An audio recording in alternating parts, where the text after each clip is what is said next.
Break के बाद एक बार फिर आपका स्वागत है। जगन्नाथ यानी कि जगत के नाथ, जो ब्रह्मांड के भगवान और श्री हरि विष्णु के अवतार हैं।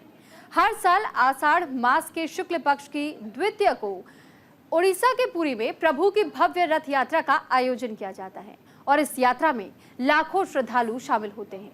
भगवान जगन्नाथ के रथ यात्रा के साथ 2 और रथ इस यात्रा में शामिल होते हैं, जिसमें उनके भाई और बहन शामिल होते हैं। यात्रा के लिए तैयार होने के बाद 3 रथों की पूजा भी की जाती है और उसके बाद सोने के झाड़ू से रथ मंडप और रथ यात्रा के रास्ते को साफ किया जाता है। क्या आप जानते हैं कि इस रथ यात्रा की शुरुआत कैसे हुई? यात्रा में प्रभु जगन्नाथ के साथ और कौन से रथ शामिल होते हैं? तो आज हम आपको जगन्नाथ रथ यात्रा से जुड़ी ऐसी ही कुछ खास बातों के बारे में बताएंगे।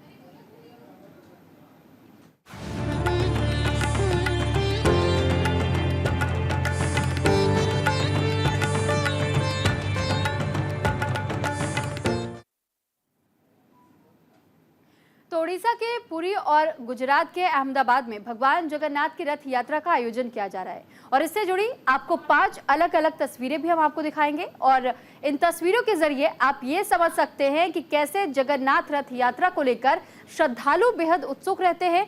खास तौर पर जब भी रथ यात्रा का समय होता है तो ऐसे में सिर्फ भारत के लोग नहीं बल्कि विदेशों से भी लोग इस रथ यात्रा में शामिल होने के लिए दूर दराज से पहुंचते हैं। और ये तस्वीरें आप देखिए जगन्नाथ पुरी रथ यात्रा की, और वहीं दूसरी ओर आप गृह मंत्री अमित शाह को भी इन तस्वीरों में जरूर देख पा रहे होंगे मंगला आरती करते हुए। ये तस्वीर अहमदाबाद की है। अहमदाबाद में भी जगन्नाथ रथ यात्रा निकाली जा रही है जिसकी शुरुआत हो चुकी है और सबसे पहले गृह मंत्री अमित शाह ने यहाँ मंगला आरती की और गुजरात के सीएम भी उनके साथ में मौजूद रहे। साथ ही गृह मंत्री अमित शाह का पूरा परिवार भी इस आरती में शामिल नजर आया, जिसके लिए इन दिनों खास इंतजाम भी कई जगहों पर देखे जा रहे हैं। दरअसल पुरी की अगर बात करें तो पुरी में यात्रा में शामिल होने के लिए देसी और विदेशी श्रद्धालु पुरी के जगन्नाथ धाम पहुंचे। तो वहीं अहमदाबाद में गृह मंत्री अमित शाह और सीएम भूपेंद्र पटेल यात्रा में शामिल होने के लिए पहुंचे और पूजा अर्चना करते हुए उन्होंने आरती भी की। तो यह अलग अलग जगहों की तस्वीरों के जरिए जगन्नाथ रथ यात्रा की उस भव्यता को आप समझ सकते हैं और साथ ही ये समझा जा सकता है कि भगवान जगन्नाथ के दर्शन पूजन करने वाले कितने श्रद्धालुओं की तादाद है, क्योंकि यहाँ पर जब भी जगन्नाथ रथ यात्रा का आयोजन किया जाता है तो अलग अलग राज्यों से ही नहीं बल्कि विदेशों से भी लोग पूरी जगन्नाथ रथ यात्रा में शामिल होने के लिए पहुंचते हैं और मान्यताएं भी इस रथ यात्रा को लेकर जुड़ी हुई हैं, लोगों की आस्था जुड़ी हुई है और इसी आस्था और मान्यता के तहत में लोग दूर दराज से रथ यात्रा में शामिल होने के लिए पहुंचते हैं।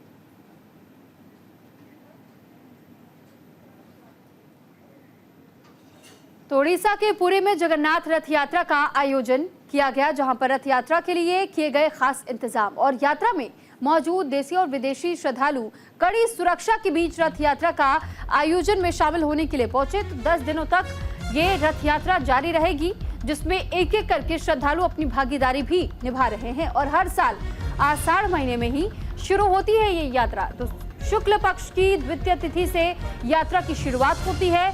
उड़ीसा के पुरी में जगन्नाथ रथ यात्रा का आयोजन किया जा रहा है, जो कि रथ यात्रा 10 दिनों तक चलने वाली है। दरअसल भगवान जगन्नाथ अपने भाई बलराम और बहन सुभद्रा के साथ यानी 3 रथ इस दौरान निकाले जाते हैं और इन 3 रथों में भगवान जगन्नाथ, उनके भाई बलराम और बहन सुभद्रा रथ में सवार होकर के नगर भ्रमण के लिए निकलते हैं और इसी दौरान इसे रथ यात्रा के तौर पर पुरी जगन्नाथ में आप खास तौर पर देख पाते हैं। कहा यह जाता है कि जिस वक्त जगन्नाथ रथ यात्रा निकाली जाती है, भगवान जगन्नाथ अपने श्रद्धालुओं पर असीम कृपा बरसाते हैं। उनकी दिव्य दृष्टि अपने श्रद्धालुओं पर, अपने भक्तों पर बनी रहती है और इसी बीच क्योंकि लाखों करोड़ों की संख्या में यहाँ श्रद्धालु पहुंचते हैं, तो ऐसे में सुरक्षा के खास इंतजाम किए जाने बहुत लाजमी हैं और इसी के चलते ये बताया जाता है कि वॉर रूम हर बार तैयार किया जाता है और कई टुकड़ियां सुरक्षा कर्मियों की भी यहां तैनात की जाती है ताकि किसी प्रकार की कोई अप्रिय घटना न होने पाए। व्यवस्थाओं को दुरुस्त किया जाता है और इसके लिए लगातार कई टीमें सीसीटीवी से भी निगरानी रखती है, ड्रोन का सहारा भी लिया जाता है, चप्पे चप्पे पर सुरक्षा बल भी तैनात रहते हैं। साथ ही सहायता के लिए वहां पर कई सेवादार भी आपको नजर आते हैं। तो इसी कड़ी सुरक्षा के बीच में यात्रा का आयोजन हर साल किया जाता है और हर साल आषाढ़ महीने में ही शुक्ल पक्ष की द्वितीय तिथि में रथ यात्रा का आरंभ होता है, जो कि 10 दिनों तक लगातार इसी प्रकार आपको देखने को मिलता है। मान्यता है कि विश्व प्रसिद्ध जगन्नाथ मंदिर से भगवान जगन्नाथ अपने बड़े भाई बलराम और बहन सुभद्रा के साथ रथों में सवार होकर के नगर भ्रमण पर निकलते हैं, फिर अपनी मौसी गुंडीचा के घर जाते हैं और इस यात्रा को देखने के लिए भारत ही नहीं बल्कि दुनिया भर से लोग यहां पहुंचते हैं।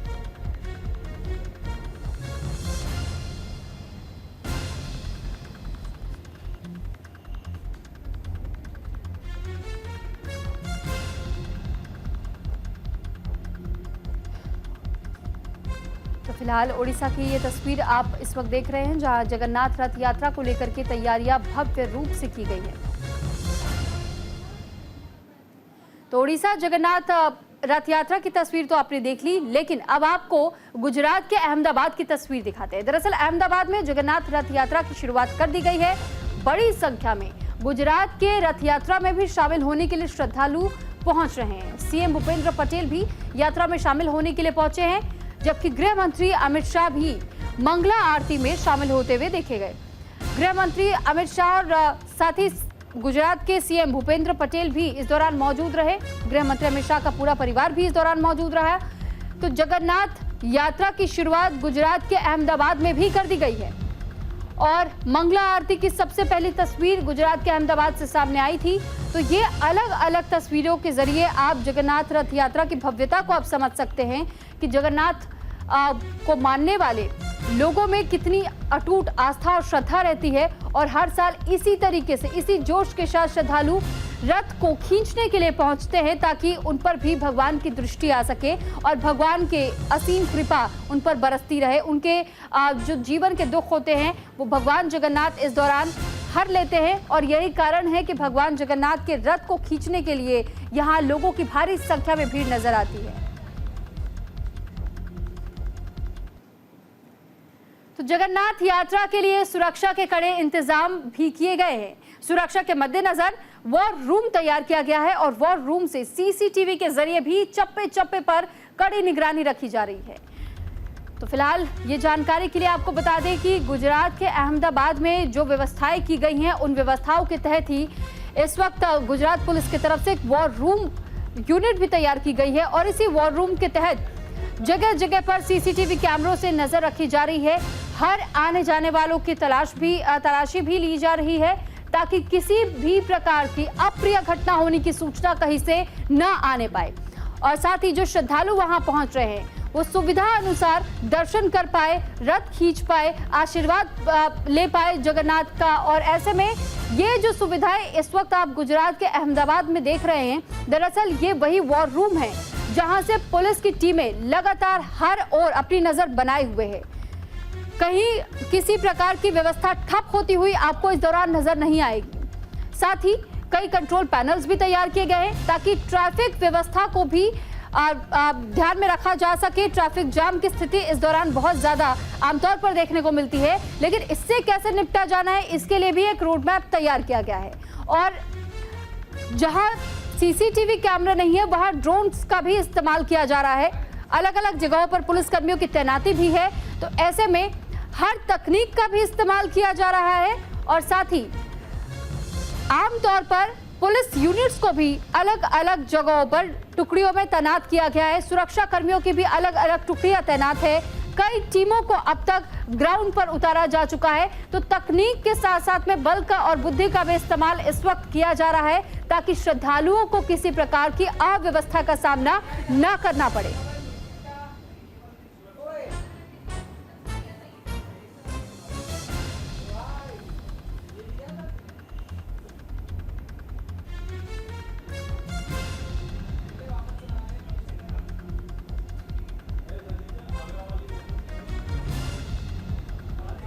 तो अहमदाबाद की वॉर रूम की तस्वीर हम आपको दिखा रहे हैं और इस वॉर रूम को देख करके अंदाजा लगाया जा सकता है कि कैसे यहाँ मैनेजमेंट पूरी तरह से सफल रहे, इसको लेकर ध्यान में रखा जा रहा है और पुलिसकर्मियों की तरफ से भी 24 घंटे यहाँ पर काम किया जा रहा है। हर ओर लगातार निगरानी बनाई जा रही है ताकि जो श्रद्धालु जगन्नाथ रथ यात्रा में शामिल होने के लिए पहुंच रहे हैं उनको कुव्यवस्था का सामना न करना पड़े। व्यवस्थित ढंग से उन्हें भगवान जगन्नाथ के दर्शन मिल सके, प्राप्त हो सके, उनका आशीर्वाद वो ग्रहण कर सके। ऐसे में ये तमाम जो व्यवस्थाएं हैं उनको ध्यान में रखा गया है और इसी के तहत में इस वॉर रूम को भी तैयार किया गया है, क्योंकि तकनीकों का इस्तेमाल खास तौर पर यहाँ पर किया गया है, चाहे वो ड्रोन की सुविधा हो, चाहे वो कंप्यूटर सिस्टम्स की सुविधा हो। ऐसे में तमाम तैयारियां पहले से ही व्यवस्थित रूप में की गई हैं।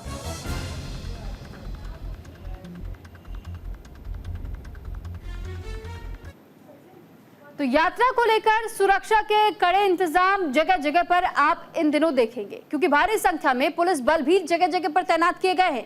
सुरक्षा के मद्देनजर इस वक्त वॉर रूम भी बनाया गया है और सीसीटीवी के जरिए भी चप्पे चप्पे पर नजर रखी जा रही है।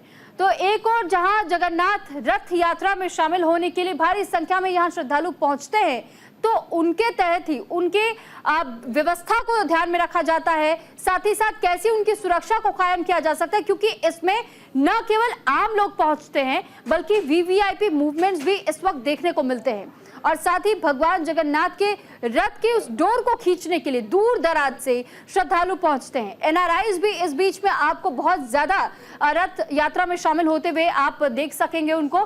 तो ऐसे में इन व्यवस्थाओं का ध्यान रखना बहुत ज्यादा जरूरी हो जाता है, ताकि किसी प्रकार से जगन्नाथ रथ यात्रा के दौरान कुव्यवस्था न देखने को मिले।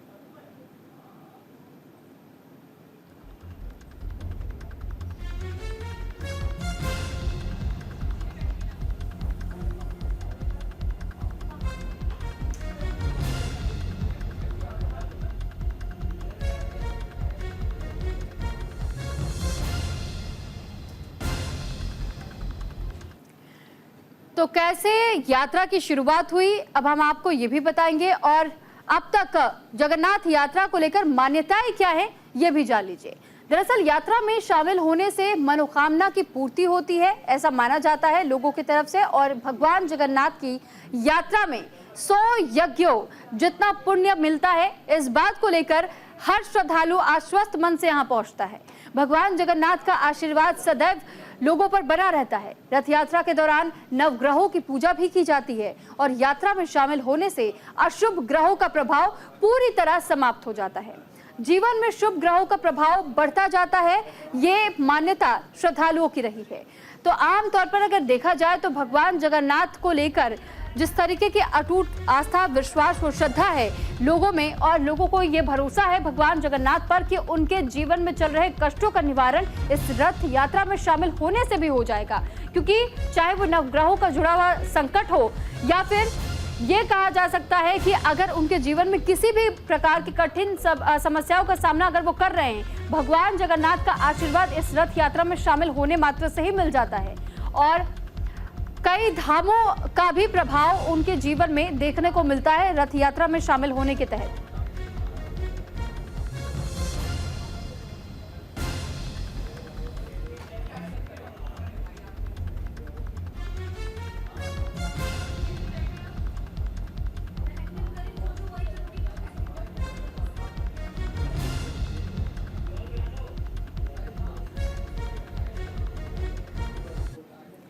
और अब आपको ये बता देते हैं कि रथ यात्रा की आखिर परंपरा क्या रही है। दरअसल भगवान जगन्नाथ का 800 साल पुराना ये मंदिर है।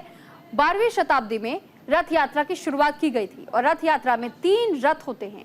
मुख्य तौर पर इस यात्रा में सबसे आगे भाई बलराम का रथ चलता है, जबकि बीच में बहन सुभद्रा का रथ होता है और सबसे पीछे भगवान जगन्नाथ का रथ होता है, जिसकी डोर खींचने के लिए श्रद्धालु बेहद ही उत्सुक नजर आते हैं। क्योंकि ये भी मान्यताएं जुड़ी हैं कि अगर आप रथ के डोर को अपने हाथों से कुछ दूरी तक भी अगर खींच लेते हैं तो आपके जीवन में जितनी भी समस्याएं होती है वो पूरी तरीके से समाप्त हो जाती हैं और भगवान जगन्नाथ का आशीर्वाद आपको प्राप्त होता है।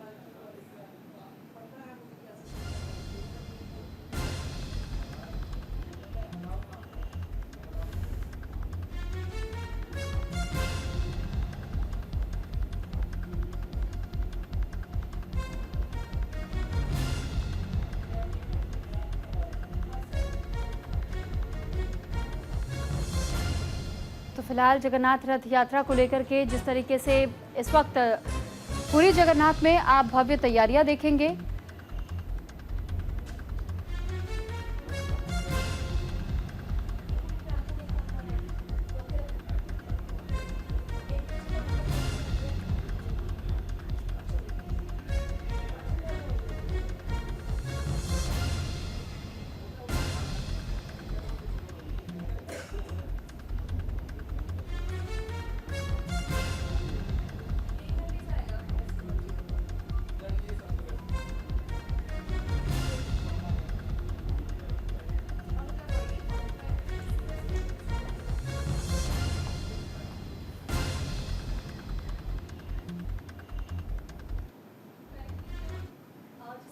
और अब आपको बताते हैं कि आखिर इस यात्रा की शुरुआत कैसे हुई।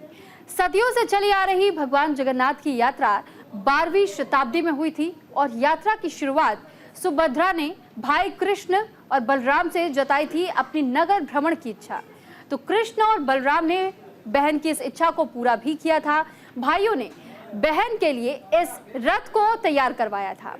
रथ में सवार होकर के तीनों भाई बहनों ने नगर भ्रमण किया था और नगर भ्रमण कर पूरी लौटे थे सुभद्रा, कृष्ण और बलराम।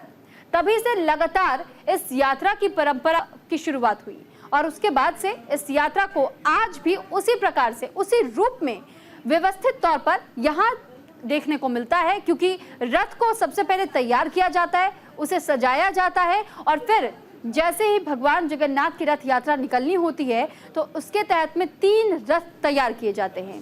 पहला बड़े भाई बलराम का और फिर बीच में जो रथ चलता है वो बहन सुभद्रा का और पीछे जो रथ चलता है वो भगवान जगन्नाथ का। और इन तीनों रथों की डोर को खींचने के लिए श्रद्धालु यहाँ पर पहुँचते हैं और पहले विधिवत तौर पर यहाँ पूजा अर्चना होती है, मंगला आरती होती है और जिस वक्त ये रथ यात्रा यहाँ से शुभारंभ होती है उस दौरान सबसे पहले कहा यह जाता है कि पुरी के जो राजा होते हैं उनके तरफ से सोने के झाड़ू का इस्तेमाल किया जाता है उस स्थान को साफ करने के लिए, स्वच्छ करने के लिए, और रास्ता अब भगवान जगन्नाथ के लिए पूरी तरह खोल दिया जाता है, तैयार हो जाता है, जिसके बाद ये रथ की यात्रा को आगे बढ़ाया जाता है, इसके शुभारंभ होती है।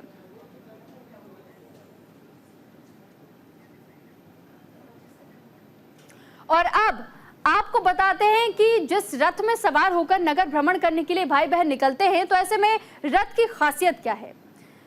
दरअसल ये सबसे खास भगवान जगन्नाथ का रथ होता है।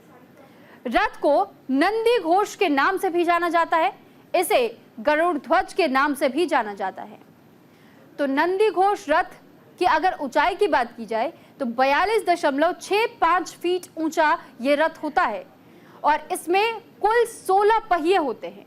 साथ ही इसका रंग खासतौर पर लाल और पीले रंग के तहत रंगा गया होता है। जगन्नाथ स्वामी के रथ के सारथी दारुक है। दारुक भगवान जगन्नाथ को नगर भ्रमण कराते हैं। तो ये जो खासियत हमने आपको बताई, ये पहले रथ को लेकर हमने आपको जानकारी दी है जिसमें भगवान जगन्नाथ के रथ को तैयार किया जाता है। इसमें खासतौर पर रंग का ध्यान रखा जाता है, इसके साथ साथ इसकी भव्यता, इसकी खूबसूरती और जो पहिए होते हैं इसमें कुल 16 पहिए होते हैं। और अब बात दूसरे रथ की भी हम करेंगे क्योंकि यात्रा में शामिल दूसरा रथ भगवान के भाई यानी बलराम जी का है। और बलराम जी के अगर रथ की हम बात करें तो इसे ताल ध्वज नाम से भी जाना जाता है और वहीं इस ताल ध्वज की ऊंचाई 43.30 फीट होती है। ये भगवान जगन्नाथ के रथ से थोड़ा बड़ा होता है। इसका रंग लाल और हरा होता है और 14 पहिए इस रथ में लगे होते हैं, जबकि बलराम जी के रथ के सारथी मातिल हैं। और वहीं अगर तीसरे रथ की बात की जाए तो तीसरा रथ दोनों भाइयों की छोटी बहन सुभद्रा का होता है। इस रथ को दर्प दलन नाम से भी जाना जाता है। उसकी ऊंचाई 42.32 फीट होती है और रथ का रंग लाल और काला होता है। इसमें कुल 12 पहिए लगे होते हैं। इस रथ के सारथी अर्जुन हैं।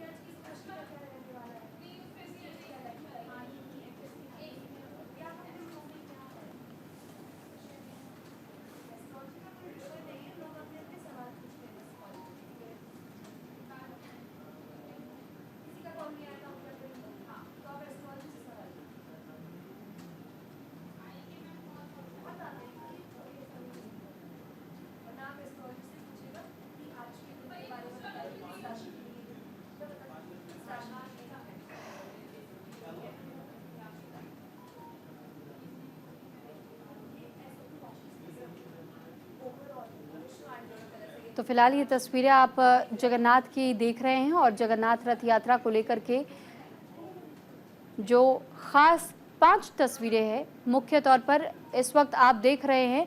इन 5 तस्वीरों के जरिए आप ये समझ सकते हैं कि जगन्नाथ रथ यात्रा में शामिल होने के लिए कैसे भक्तों का हुजूम हर साल इसी रूप में नजर आता है। दूर दराज से यहाँ पर भक्त अपनी मनोकामनाओं को लेकर के पहुँचते हैं और कहा यह जाता है कि भगवान जगन्नाथ की रथ यात्रा में अगर कोई शिरकत भी करता है तो उसकी मनोकामनाओं का ध्यान खुद भगवान जगन्नाथ रखते हैं और रथ की डोर खींचते ही उनकी मनोकामनाओं की पूर्ति की शुरुआत हो जाती है। साथ ही इस दौरान कई और भी मान्यताएं जुड़ी हुई होती हैं, क्योंकि ये भी बताया जाता है कि रथ यात्रा की शुभारंभ के साथ ही सबसे पहले रास्ते की साफ सफाई का ध्यान रखा जाता है।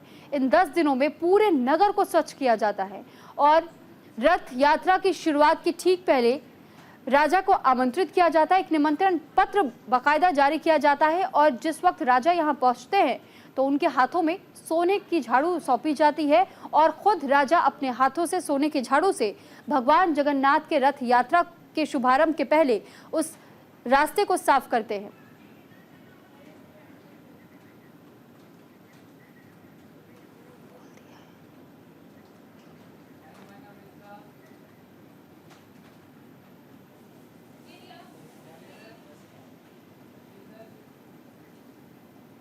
तो अब हम आपको दूसरे रथ के बारे में भी जानकारी दे देते हैं। दरअसल यात्रा में जो शामिल दूसरा रथ है वो भगवान के भाई बलराम जी का होता है, जिसमें कि दूसरे रथ में भगवान बलराम खुद सवार होते हैं और इसे ताल ध्वज नाम से भी जाना जाता है। यानी कि सिर्फ बलराम के रथ से आप इसे नहीं पुकारते हैं, बल्कि इसका नाम ताल ध्वज रथ के तौर पर भी जाना जाता है। ताल ध्वज की ऊंचाई की अगर बात की जाए तो 43.30 फीट इसकी ऊंचाई होती है, यानी इस रथ के आकार की हम बात कर रहे हैं। और ये भगवान जगन्नाथ के रथ से थोड़ा बड़ा जरूर होता है, क्योंकि बड़े भाई है बलराम और ऐसे में इस बात का भी ध्यान इस रथ को बनाते वक्त रखा जाता है। वहीं इसका रंग लाल और हरा होता है और 14 पहिए कुल इस रथ में लगे होते हैं। इससे पहले हमने आपको जानकारी दी कि भगवान जगन्नाथ के रथ में कुल 16 पहिए हैं, जबकि इनके रथ में 14 पहिए हैं। बलराम जी के रथ के सारथी मातिल को बताया जाता है, यानी इस रथ को खींचने वाले को सारथी कहा जाता है। और अब जब इस पूरे रथ की व्याख्या हम कर रहे हैं तो आपने पहले और दूसरे रथ के बारे में जाना, लेकिन अब जानिए तीसरे रथ से जुड़ी हुई तमाम जानकारी। इस रथ को दर्प दलन नाम से जाना जाता है, यानी जो रथ तीसरा रथ होता है वो होता है बहन सुभद्रा का। और इसकी ऊंचाई की बात की जाए तो 42.32 फीट यह ऊंचा होता है रथ। और बहन सुभद्रा के लिए इस रथ को तैयार करवाया था दोनों भाइयों ने मिलकर। रथ का रंग लाल और काले रंग का होता है और इसी रथ में बहन सुभद्रा सवार होती है, नगर भ्रमण के लिए अपने भाइयों के साथ निकलती है। और इसमें कुल 12 पहिए होते हैं, यानी जो सुभद्रा जी का रथ है वो 12 पहियों वाला, बलराम जी का जो रथ है वो 14 पहियों वाला और भगवान जगन्नाथ का जो रथ है वो कुल 16 पहियों का होता है। जबकि सुभद्रा जी के रथ के सारथी अर्जुन हैं और ऐसे में उनके रथ को खींचने का काम अर्जुन ही करते हैं। और फिलहाल इसी के साथ जय जगन्नाथ कहते हुए हमें दीजिए इजाजत। नमस्कार।